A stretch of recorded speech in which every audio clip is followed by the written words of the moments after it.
Convido vocês a abrirem as Bíblias de vocês em 1 de Reis, capítulo 19.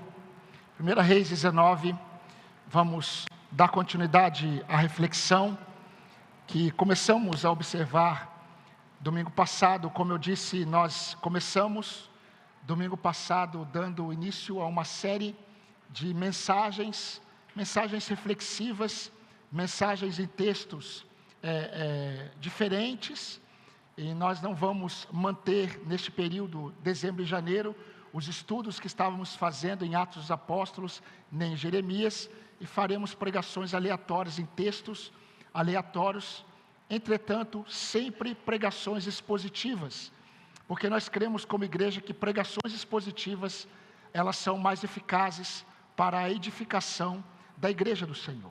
Então nós vamos ler dos versículos de 1 a 8, e eu peço que você me acompanhe. 1 Reis, capítulo 19, versículo 1, diz assim: Acabe contou a Jezabel tudo o que Elias havia feito e como havia matado todos os profetas à espada. Então Jezabel mandou um mensageiro a Elias para dizer-lhe: que os deuses me castiguem se amanhã a estas horas eu não tiver feito com a sua vida o mesmo que você fez com a vida de cada um deles. Elias ficou com medo, levantou-se e para salvar a sua vida se foi e chegou a Berseba, que pertence a Judá, e ali deixou o seu servo. Ele mesmo, porém, foi para o deserto caminhando um dia inteiro. Por fim, sentou-se debaixo de um zimbro, sentiu vontade de morrer e orou: Basta, Senhor, tira minha vida, porque eu não sou melhor do que os meus pais. Deitou-se e dormiu debaixo de um zimbro. E eis que um anjo tocou nele e lhe disse: Levante-se e coma.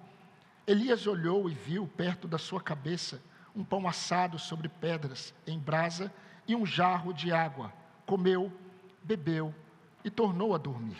O anjo do Senhor voltou, tocou nele e lhe disse: Levante-se e coma, porque a viagem será longa. Então Elias se levantou, comeu e bebeu.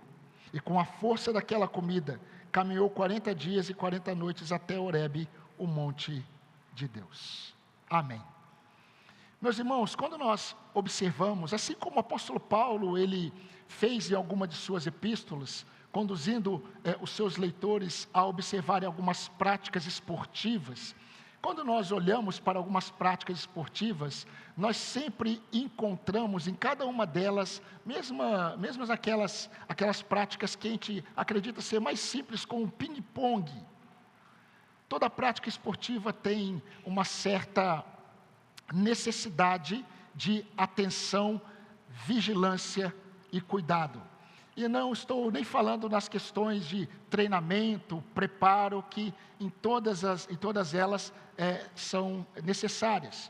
Mas algumas práticas esportivas, como o alpinismo, por exemplo, não há margem para erro.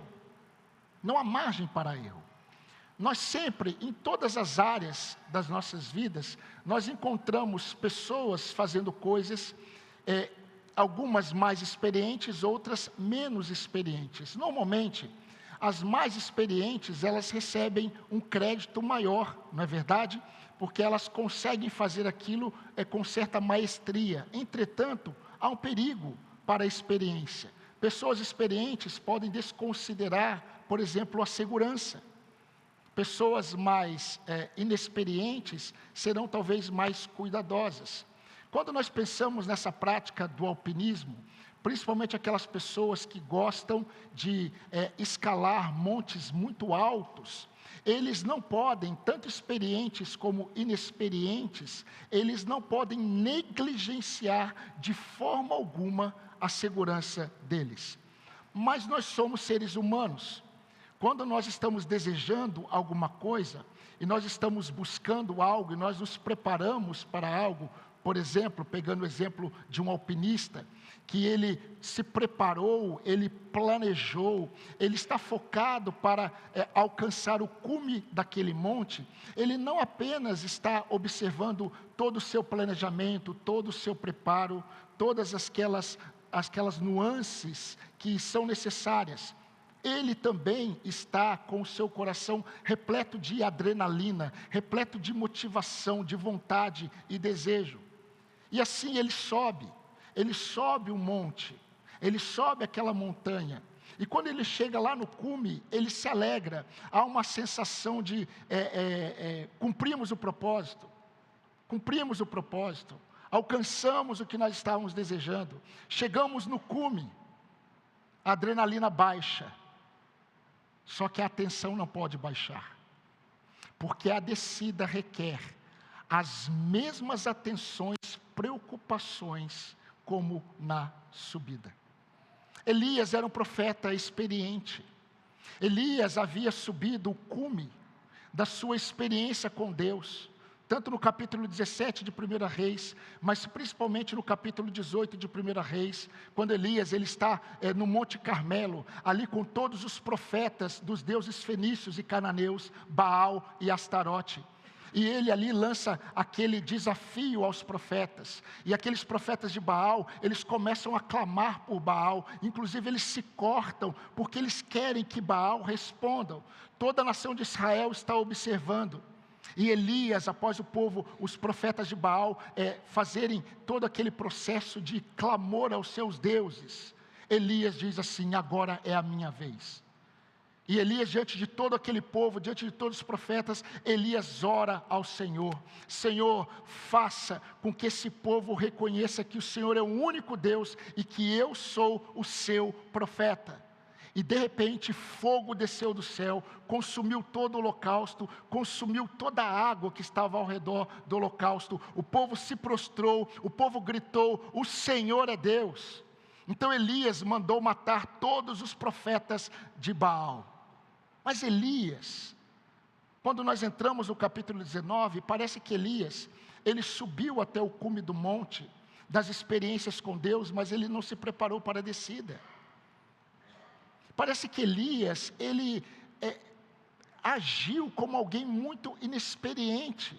Será que ele achou que após mandar matar os 450 profetas de Baal, será que ele achou que não teria nenhuma retaliação por parte da rainha Jezabel? Mas quando nós encontramos Elias no capítulo 19, após receber uma notícia, um juízo por parte da rainha Jezabel, ele teme, ele tem medo. Como eu mencionei, meus irmãos, domingo passado, os nossos momentos mais vulneráveis são aqueles momentos, muitas vezes, depois de uma experiência maravilhosa com Deus, após uma grande vitória. Você acha mesmo que, ao desejar andar com Deus, fazer a vontade de Deus, honrar a Deus, não haverá oposição? Não haverá retaliações? Você acha mesmo que, mesmo dentre o povo de Deus, porque Elias, ele faz parte de um contexto em que ele está pregando para o povo de Deus, e Elias, ele não considerou o que aconteceria depois. E é interessante, meus irmãos, porque Jezabel, ela é a personificação da oposição, que sempre sofreremos ao conduzirmos vidas para o Senhor, ou ao desejarmos conduzir as nossas vidas de acordo com a vontade do Senhor. Nesse momento de sua vida, o profeta de Deus, ele não conseguiu orar como Davi. Davi, ele passou por muitos momentos em que ele foi perseguido de forma injusta. Ele experimentou muitas oposições de forma injusta. Mas Davi, ele costumava fazer a seguinte oração: quanto a mim, Senhor, eu confio em Ti. Tu és o meu Deus, nas Tuas mãos estão os meus dias. Livra-me das mãos dos meus inimigos, livra-me dos meus perseguidores. Parece que Elias, ele não consegue fazer essa oração quando ele recebe aquele juízo por parte de Jezabel. E é interessante, meus irmãos, porque Elias, ele enxergou a oposição maior do que Deus. E o que aconteceu? Quando a ameaça chegou, ele foi atingido em cheio. Ele foi atingido em cheio. E aquilo despertou os seus temores. Aquilo despertou o seu ânimo, afetou o seu ânimo, alterou as suas motivações, alterou as suas intenções. Em apenas um sermão domingo passado, nós observamos, poderíamos ter muitos outros sermões pensando nisso, mas em um sermão apenas nós observamos como Elias, um homem consagrado a Deus, um homem usado por Deus, ele experimenta um momento de sua fragilidade, de sua fraqueza, e ele começa a seguir o engano do seu coração. Um homem de Deus que não passou pela morte, o homem de Deus que subiu aos céus em uma carruagem de fogo, o homem de Deus que orava e Deus respondia imediatamente às suas orações, e de forma poderosa, ele agora está diante de suas fraquezas e seus temores, assim como eu e você temos. Elias agora, ele está manifestando algumas reações contrárias à vontade do Senhor, que ele sempre pregou, assim como eu e você muitas vezes reagimos. E meus irmãos, esse texto, como nós observamos domingo passado, ele não exalta as virtudes de Elias, ele não exalta a piedade de Elias, ele revela a fraqueza de Elias, ele revela os temores de Elias, mas também revela o Deus de Elias. Eis o ponto. A grande questão não está em nossas fraquezas, a grande questão não está em nossos temores, a grande questão está no Deus a quem nós servimos. E o autor bíblico, assim como Tiago, ao mencionar Elias, dizendo que Elias era um homem segundo as mesmas paixões, os mesmos sentimentos que nós, mas quando ele orou, Deus respondeu, e depois ele orou novamente, e Deus respondeu novamente, porque a questão de Elias é que, apesar dele, ele era alguém que confiava em Deus. Quando Elias nasceu, a mãe dele, com certeza conversou com o pai dele, e eu creio que provavelmente ela disse assim para o seu marido, qual nome nós daremos para o menino? E eu creio que o pai pensou, porque era assim que funcionava no contexto de Israel, como foi com João Batista. Quem dava o nome era o pai, e o pai disse, o nome dele será, o Senhor é o meu Deus. O Senhor é o meu Deus. E os pais, eu creio que nem imaginavam quem Elias seria. Elias seria o profeta que, ao pregar, ele testificaria, ele proclamaria que o Senhor é o único Deus em Israel.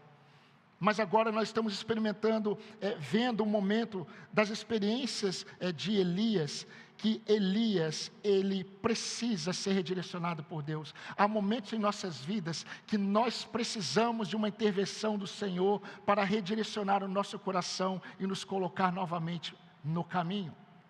E quando isso acontece, é porque nós estamos em um momento em que nós estamos seguindo o nosso próprio coração, nós estamos seguindo aquilo que nós mesmos traçamos, sempre em uma busca por autoproteção.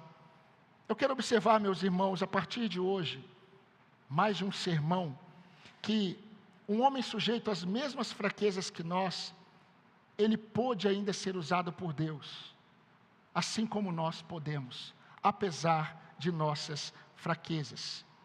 Elias acreditava que o ministério dele, naquele lugar, havia acabado. Ele acreditava que era o fim. A prova disso é que ele ora a Deus e pede, Senhor, eu não aguento mais. Senhor, basta. Senhor, tire a minha vida. Ou seja, acabou o meu ministério, foi até aqui. Mas Elias não sabia que Deus é quem coloca o ponto final na vida de seus servos. Como disse certo pregador do passado, nunca desista nas trevas daquilo que Deus concedeu a você na luz. Não é interessante? Todas as vezes que nós nos deparamos com as nossas fragilidades, com as nossas fraquezas, com nossos temores, o Senhor se manifestará em sua força e em seu poder. E aí, nesses momentos, nós conhecemos mais quem Deus é do que propriamente quem nós somos. Porque nós sabemos de nossas fraquezas, não é verdade? Nós sabemos de nossas fragilidades, mas muitas vezes nós não reconhecemos quem é o nosso Deus. Então, meus irmãos, eu quero pensar com vocês, a partir de hoje, algumas verdades sobre a restauração do Senhor.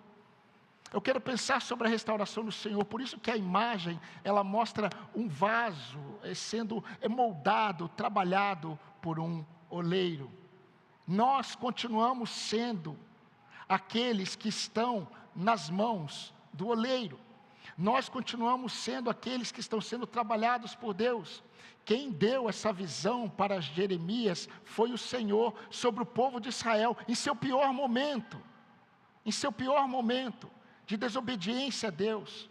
No momento em que Deus iria tratar o coração deles, Deus mostrou para Elias que esse povo, o povo dele, continua sendo um vaso em suas mãos.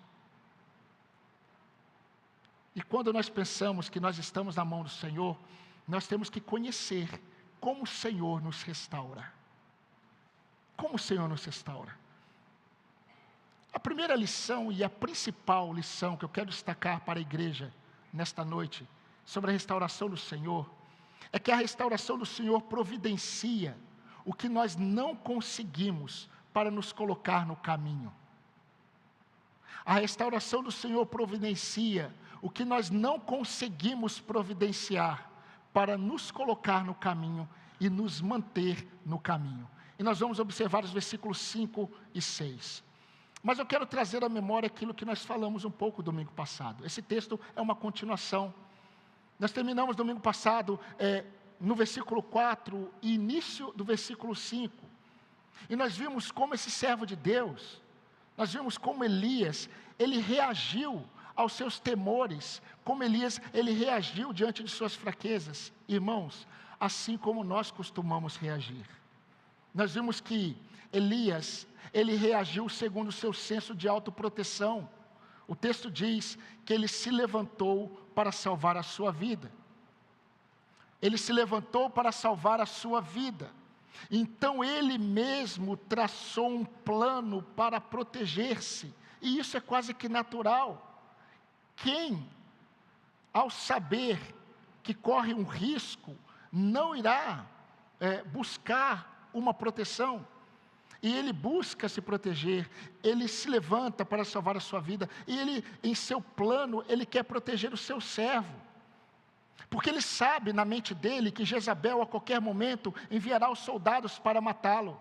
E ele não quer que, ao ser encontrado pelos soldados de Jezabel, o servo dele esteja presente. Então ele vai até Berseba, cidade de Judá, ele deixa ali o seu servo para protegê-lo, e ele vai sozinho em direção ao deserto. E é interessante porque ele busca um isolamento intencional, ele busca uma fuga incerta, e essa fuga dele para o deserto leva à exaustão. Por fim, o que ele faz? Ele cansado, ele se deita debaixo de um zimbro, de um pequeno arbusto ali no deserto, e ele de cansaço, ele dorme. E nós vimos, meus irmãos, que esse cansaço de Elias, ele revela alguns outros cansaços. Elias, ele dormiu sono, nós vimos, do cansaço físico, sim.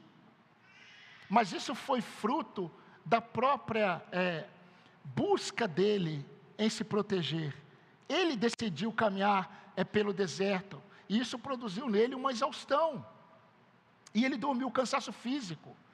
Mas ele dormiu o cansaço físico porque havia um cansaço emocional. Eu trouxe à memória da igreja o momento em que os discípulos ali no Getsêmani, eles não conseguem orar com Jesus, Pedro, Tiago e João. O texto fala que eles dormiram porque eles estavam cansados de tanta tristeza. A tristeza produz exaustão. Então Elias, ele está dormindo um sono profundo, um sono da exaustão emocional, da exaustão física, mas também espiritual. E quando eu falo espiritual, é que ele está dormindo o sono da entrega da missão que Deus confiou a ele. Isso é muito interessante, Porque muitas vezes, como eu disse, nós colocamos um ponto final em algo que o Senhor nos confiou, irmãos, que Deus não colocou o ponto final, nós colocamos. Não foi Deus quem colocou o ponto final naquilo que Ele confiou a você. Talvez você tenha colocado, sabe por quê? Por causa dos seus temores, por causa do medo das oposições, por causa de suas fraquezas. Mas a toalha ainda não deve ser jogada, o gongo ainda não soou para o fim da batalha. Mas há uma coisa muito maravilhosa que nós vimos: Elias orou. Elias orou. Essa é a diferença do servo de Deus. O servo de Deus, apesar do que está no coração dele, apesar da insensatez do coração, porque o que Elias ora é insensato: Senhor, tira a minha vida. Eu não sou melhor do que os profetas do passado, eu não sou melhor do que os meus pais. Uma oração insensata. Mas a questão não está em quem ora, a questão não está nem naquilo que nós oramos, a questão está em quem ouve a oração. Orou, Elias orou. E meus irmãos, a oração continua sendo o meio em que o Senhor redireciona os seus servos para Ele.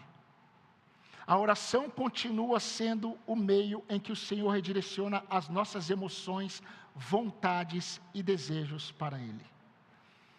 Pastor Luiz Saião, muito conhecido de todos nós, ele disse algo muito interessante. Ele disse assim: religião, por definição, é teatro.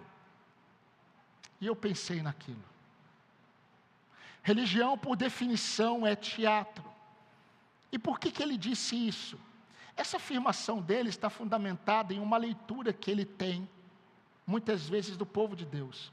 E ele disse assim: quando as coisas estão acontecendo na vida do cristão, e as pessoas conseguem observar que esse cristão, ele tem uma vida de cristão, mas nada está acontecendo entre ele e Deus de fato. Não há nenhuma caminhada pessoal dele com Deus, há apenas aquilo que nós podemos observar na vida de um cristão. Então a vida deste cristão nada mais é do que um teatro, porque ele não é nada além de um religioso. Não é interessante, meus irmãos, porque muitas vezes o Senhor está esperando apenas que nós oremos. Você sabia que o Senhor talvez esteja esperando apenas que você vá para o lugar secreto e ore? E eu não estou falando, meus irmãos, daquela oração dos religiosos, que querem impressionar os que ouvem. Não é aquela oração de religiosos que oram de si para si. Não é aquela oração de religiosos que oram sem coração, apenas com palavras. O Senhor talvez esteja esperando você, para que você fale com Ele, para que você ore, para que você entregue os fardos a quem já nos removeu do maior fardo. O Senhor está esperando apenas você orar, entregando a verdade do seu coração, a verdade do seu coração, porque Ele conhece o seu coração, sem justificativas, porque não há justificativas diante de Deus. As nossas justificativas, meus irmãos, elas não se sustentam diante de um Deus santo. Os motivos do nosso desânimo muitas vezes não se justificam, sabia? Os motivos de nossos temores muitas vezes não se justificam. A questão é que nós não conseguimos, nesses momentos, orar a oração de Elias. É uma oração curta, insensata, porém, é a oração. É a oração de alguém que sabe. Elias sabia que Deus iria encontrá-lo. Eu não tenho dúvidas disso. Elias sabia que Deus iria encontrá-lo. Então eu estou falando, meus irmãos, da oração que se esconde em Deus, não de Deus. Elias não é Jonas. Elias, em sua fraqueza, temores, ele não está se escondendo de Deus. Elias, eu tenho certeza que ele sabia que Deus iria atrás dele. Ele ora. Nós não vemos Jonas orando, senão lá no ventre do peixe. Elias não. Elias ora. Elias, ele sabia de suas fraquezas, de suas misérias. E ele sabia de uma verdade que nós vimos domingo passado.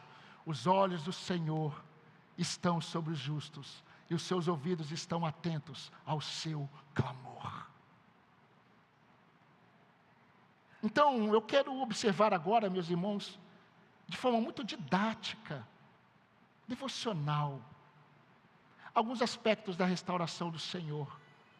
Como eu disse, esses sermões a partir de hoje, eles não vão, apesar de mencionar sempre as fraquezas de Elias, agora os holofotes não estão mais em Elias. Os holofotes agora não estão mais nas fraquezas de Elias. Nós observamos agora nos detalhes como Deus ele restaura os seus servos. E a forma como Deus restaura Elias é a forma como Deus restaura todos aqueles que possuem as mesmas paixões que Elias, as mesmas fraquezas. E o primeiro aspecto da restauração do Senhor que eu quero destacar é que a restauração do Senhor é graciosa. A restauração do Senhor é graciosa, versículo 5, a parte B, olhe na sua Bíblia. Elias, ele orou, uma oração insensata: Senhor, basta, Senhor, eu não sou melhor que os meus pais, tire a minha vida. E o texto fala que após a oração ele dorme, um sono profundo. E no versículo 5, na parte B, diz: eis que um anjo tocou nele e lhe disse: levante e coma. Levante e coma. É interessante, meus irmãos. É maravilhoso como Deus, ele nos encontra em nossas dívidas, não em nossos créditos, até porque nós não temos nenhum. O nosso crédito está em Cristo Jesus. Podemos observar na prática o texto que nós lemos. O Senhor é misericordioso e compassivo, longânimo e assaz benigno. Não nos trata segundo os nossos pecados, nem nos retribui consoante as nossas iniquidades. Salmo 103 que nós lemos essa noite. Agora vejam, ao acordar Elias, o anjo do Senhor não disse, entenda, os anjos do Senhor são servos de Deus, que auxiliam e servem o povo de Deus. E quando o anjo do Senhor ele toca em Elias, o anjo ele não disse para Elias assim: que vergonha, profeta, que vergonha, Elias, você deveria sentir vergonha, Elias. O anjo não diz isso. Não significa que Elias ele não tinha motivos para se envergonhar diante de Deus. Mas o anjo quando toca e acorda Elias, o anjo ele não olha para Elias e diz assim: Elias, que ingratidão a Deus, vamos ter uma conversa agora, só eu e você, eu o anjo do Senhor e você o profeta, que ingratidão. Tantas experiências com Deus e diante desses temores aí, diante de Jezabel, você está agindo desse jeito? Que ingratidão. O anjo não disse isso. Não significa que Elias não tenha sido de fato ingrato ao não confiar em Deus. Mas o anjo também não disse: eu nem vou falar nada para você. Já ouviu essa expressão? Eu nem vou falar nada para você, ô Elias. Deus me enviou aqui, mas eu vou nem falar nada para você. O anjo não fala isso. O anjo não fala isso. O Senhor nunca nos restaura na aparência do acusador. O Senhor nunca nos restaura na aparência do acusador.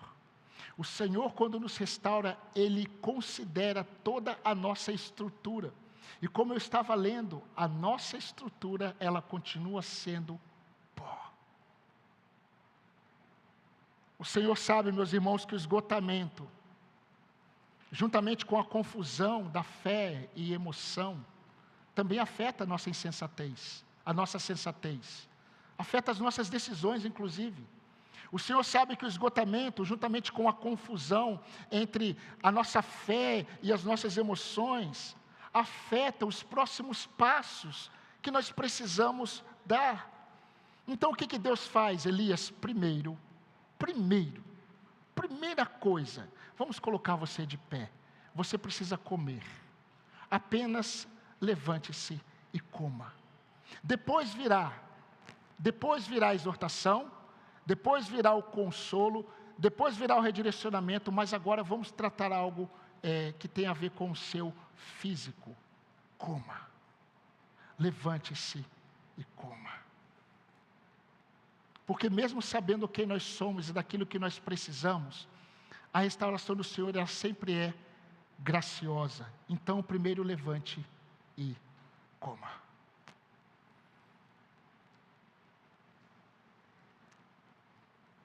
O segundo aspecto da restauração do Senhor, que a restauração do Senhor não é apenas graciosa.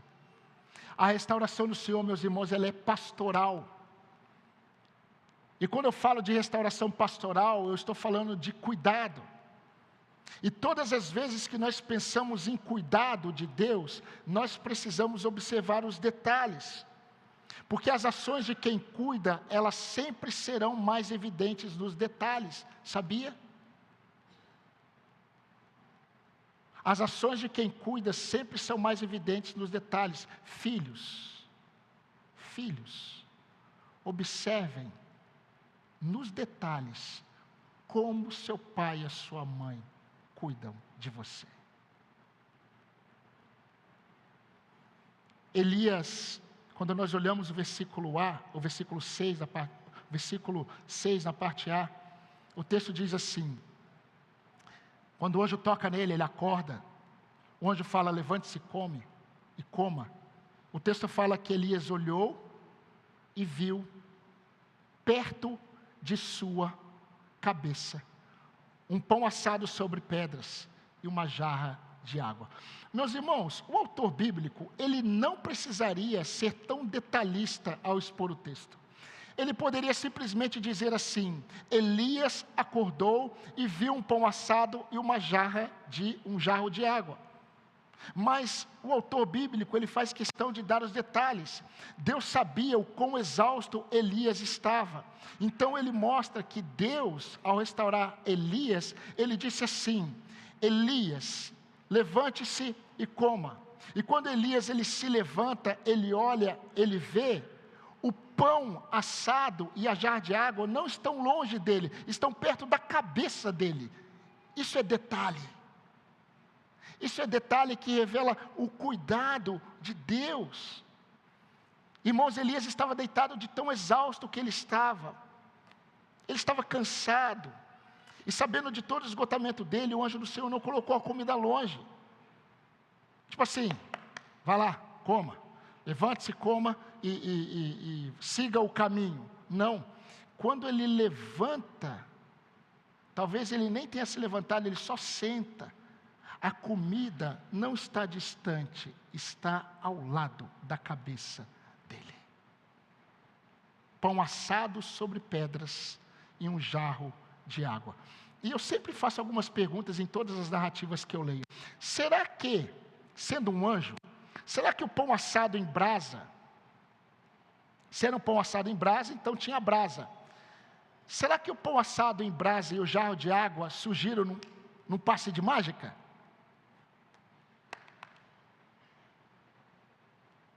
Não. Eu creio que não. Houve um preparo. Antes de Elias ser acordado, houve um preparo da parte do Senhor. Eu gosto de acompanhar muito no Instagram alguns. Não tem como não dizer que não são chefes de cozinha. Eles não mostram o rosto, mas são homens que eles vão para alguns lugares maravilhosos à beira de um rio, já viram? De montanhas. E eles começam ali, eles acendem o fogo. Alguns eles vão assar alguma coisa em cima de uma pedra, então eles lavam a pedra. Mostra os detalhes ali, como ele acende o fogo, assa, molha a pedra, coloca a pedra ali, esquenta. Aí ele vai preparar o tempero, todos os temperos. Alguns começam a fazer uma massa e assam. E quando eu li esse texto, eu imaginei exatamente isso. Elias dormindo, o anjo ele esquenta ali a lenha, faz um fogo, ali a brasa está pegando ali, ele coloca uma pedra ali. Ele pega a massa, ele se preparou, ele levou um jarro, que era um jarro de água. Então ele pegou água, só que era deserto. Então os milagres acontecem, mas o preparo está acontecendo. E ali depois o pão assa, leva tempo para assar, o pão assa. Elias está dormindo. Um anjo ele não acorda Elias e fala assim: Elias, aguenta aí, segura aí que eu vou preparar alguma coisa para você comer, para você poder. Ele não chega também a um preparo antes de acordar Elias. São detalhes. São detalhes. E aí depois que estava tudo pronto, ele colocou ao lado da cabeça de Elias, ao lado da cabeça de Elias. E aí então ele desperta Elias. Elias acorda, Elias olha e vê ao lado da cabeça dele um pãozinho assado em brasa e um jarro de água. Meus irmãos, normalmente nós permanecemos em certas situações porque nós nos esquecemos de observar como Deus ele tem sido cuidadoso conosco. E como eu disse, os cuidados de Deus, eles são perceptíveis nos detalhes. Se nós não observarmos isso, nós nos tornaremos ingratos. Eu acho muito interessante, queridos, e eu estou caminhando para o fim do segundo aspecto. Temos outros. Mas quando Jesus, ele prepara tudo para restaurar Pedro, vocês se lembram? A última vez após depois da crucificação, na verdade antes da crucificação, a última vez que Pedro ele vê Jesus foi quando ele está naquela fogueira. Eu já mencionei muitas vezes isso para os irmãos. Ele está naquela fogueira se aquecendo e ele nega Jesus 3 vezes. E ele olha para o cenáculo e Jesus fita Pedro. E Pedro chora amargamente. E aí depois disso Pedro não vê Jesus. E Pedro, provavelmente ele tinha muitas questões no coração dele, muita angústia, muita tristeza por ter negado o Senhor. E ele volta a pescar, porque é assim que nós fazemos quando o nosso coração ele é tomado por tristezas, pela nossa fraqueza, nós queremos desistir. E Pedro fala assim: eu vou pescar, eu vou voltar ao que eu fazia antes, eu vou pescar, não faz mais sentido, ele morreu, eu neguei, não faz mais sentido para mim. E aí João fala assim: eu vou também, outros vão pescar. E aí quando eles estão pescando, lá da praia, Jesus diz assim: jogue a rede do lado direito. Aí eles jogam, muitos peixes na rede. E quando isso acontece, Pedro fala assim: é o Senhor. Pedro, sendo impulsivo, ele tira suas vestes e ele mergulha. E ele vai nadando até a praia. E quando ele chega na praia, tem uma fogueira acesa. Talvez se fosse você e eu, nós ficaríamos em pé na fogueira.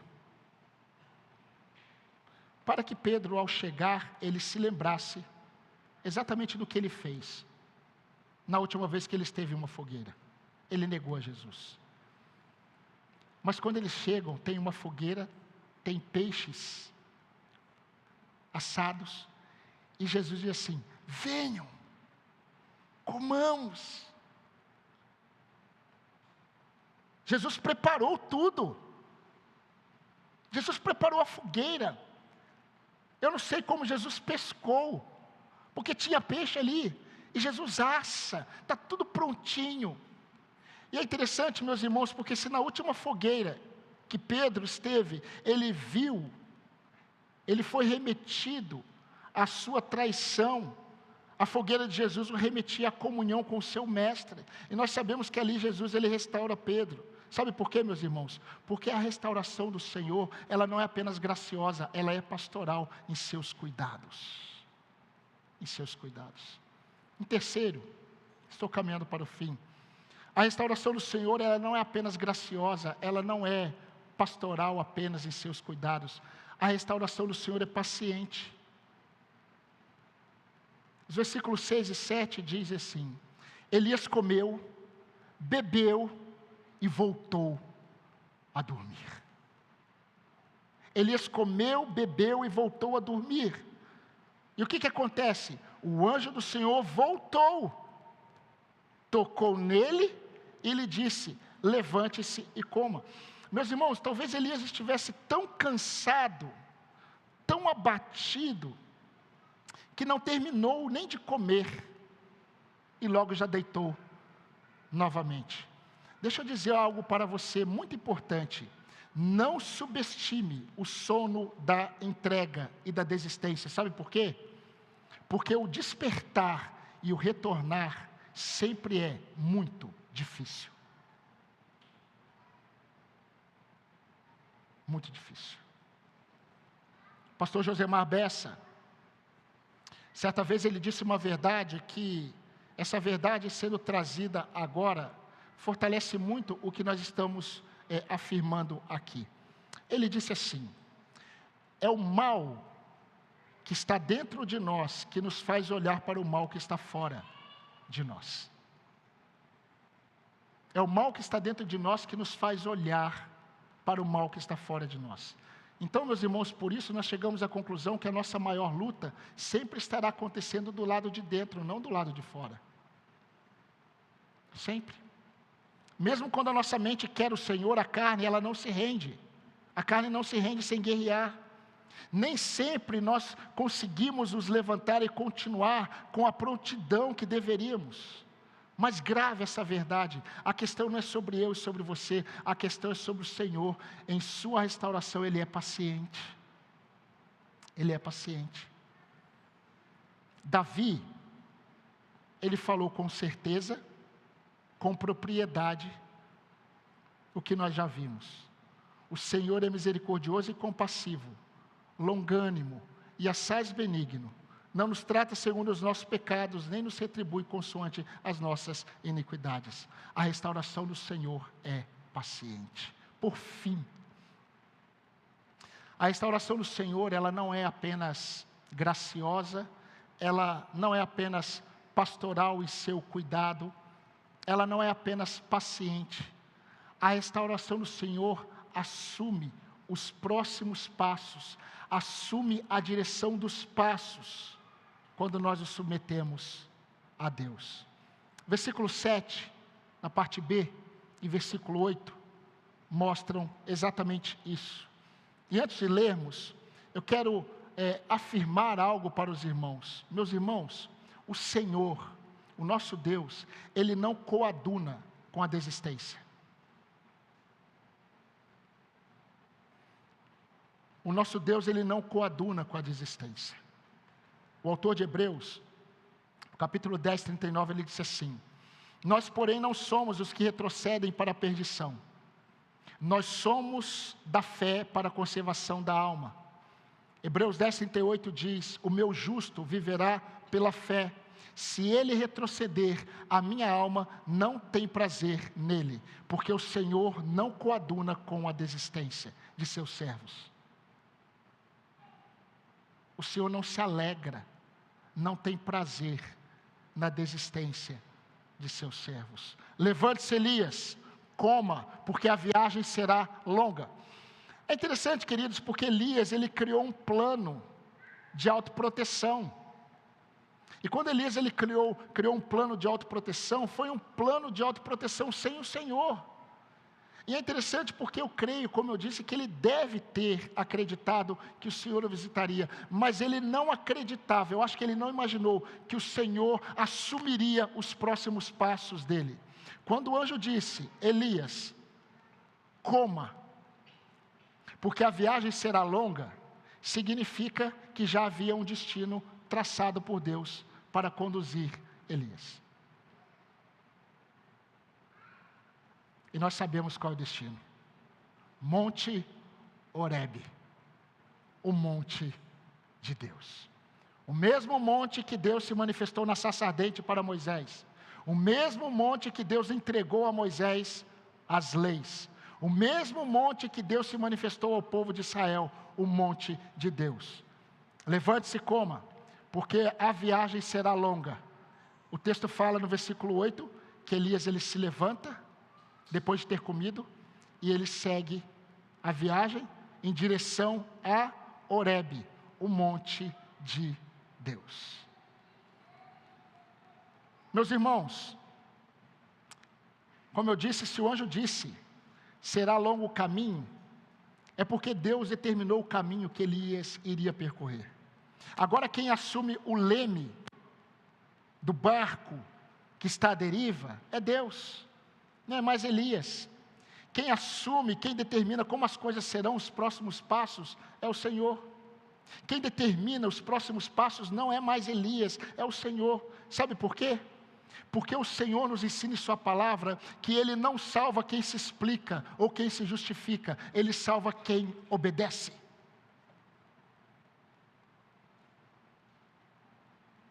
Deus não salva quem se explica ou quem se justifica, Deus salva aquele que se rende. E o texto fala que Elias, ele se submete ao que o Senhor disse. Elias, ele se submete à direção do Senhor. Elias, ele se submete em seguir em frente. Mesmo que as emoções dele, as crenças ainda estivessem confusas. Então Elias se levantou, comeu e bebeu, e com a força daquela comida que Deus preparou, caminhou 40 dias e 40 noites até Horebe, o monte de Deus. A restauração do Senhor providencia o que nós nunca conseguiremos para sermos colocados de volta ao caminho e permaneçamos no caminho. Nunca. Por isso que nós precisamos confiar que a restauração do Senhor, ela é graciosa. A restauração do Senhor, ela é pastoral em seus cuidados, nos detalhes. A restauração do Senhor, ela é paciente. Muito mais do que nós imaginamos. A restauração do Senhor, ela também nos coloca, ela assume a direção nos próximos passos. Sabe por quê? Porque Deus sabe, meus irmãos, que muitas vezes o estado da nossa alma está de tal forma que nós não temos condições de dar direção para a nossa vida. Ele assume o leme. Ele assume os próximos passos. Ele assume a direção. Mas eu quero destacar, para terminar, como a restauração do Senhor começa na vida do servo dele. A restauração do Senhor começa quando o servo dele ora. Ora. Elias orou. Meus irmãos, a restauração do Senhor, ela acontece mesmo quando nós oramos com a nossa alma desmotivada, cansada, desanimada, muitas vezes até destruída. Elias orou. Não é sobre quem ora, não é sobre quem se opõe, seja o meu coração, minhas emoções, seja o diabo, sejam pessoas. Não tem a ver com quem se opõe, com a oposição. Não é sobre quem está de pé, e nem é sobre quem cai. É sobre aquele que mantém de pé, e é sobre aquele que coloca de pé o que caiu. Eu não sei como você está, mas se você está aqui, essa palavra é para você. Talvez o que você precise é ser redirecionado por Deus, e ser colocado no caminho de Deus, não nos seus. E Deus tem sido paciente. Deus tem sido cuidadoso. Deus tem sido gracioso. E pelas misericórdias dele, Ele tem assumido os passos. A prova é que você está presente, ouvindo esta mensagem. Mas você precisa fazer algo. Você precisa orar. Sem justificativas, porque não existem. Sem justificativas. Apenas aquela oração do coração, que Deus já conhece. Meus irmãos, Spurgeon, eu termino com a expressão dele e do Senhor Jesus. Ele reforçou tudo isso quando ele disse o seguinte: quando Cristo é tudo para o cristão, o fardo se torna leve, e o coração encontra descanso onde antes só havia tempestade. Jesus, Ele disse assim: venham a mim todos vocês que estão cansados e sobrecarregados, e eu vos aliviarei. Tomem sobre vocês o meu jugo e aprendam de mim, porque eu sou manso e humilde de coração, e vocês acharão descanso para a sua alma, porque o meu jugo é suave e o meu fardo é leve. Sem mim, nada podeis fazer. Vamos orar ao Senhor. Vamos orar ao Senhor.